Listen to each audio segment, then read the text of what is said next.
I wasn't super prepared to talk about this fight, but I'm always down to talk fight. So let's briefly talk about Du Plessis versus Brunson. So for Du Plessis in this fight, I think one of his major keys is his forward pressure, because not only is that where he does his best work, but going up against a guy like Brunson, you know what you're getting. So it'll help deter the takedowns, putting him on the back foot, and it'll also help Dricus see the takedowns coming.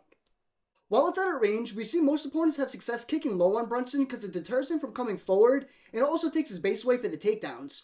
So I wouldn't be too surprised to see Du Plessis working both sides of the low leg in this fight while using the kicks to set up the hands. For Brunson, even though he had a pretty tough last fight, and this potentially could be another one, for my money, on paper, this is a decent fight for him, where I feel the opportunity for takedowns and clinch scenarios are fairly high, in which of course that's where Brunson thrives.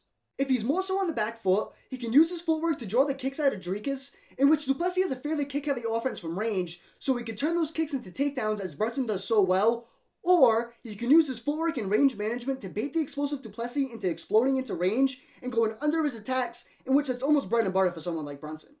Now, if he can manage to be on the front foot, striking into range with straight shots is pivotal, because Du Plessis likes to lean on the high guard, which brings his hands up for Brunson to hit the hips and drive him back into the cage or run the pipe for the takedown.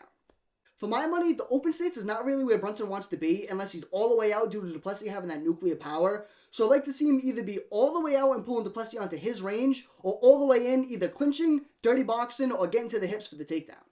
Overall, this fight can go many ways, where could the wrestling cancel out and it's a striking battle against two guys who aren't primarily strikers? Could it be more of my wrestling's better than yours? Could it be Brunson showing up saying you must have forgot? Or could it be Dricus showing that it's time for a fresh face at the top of the division?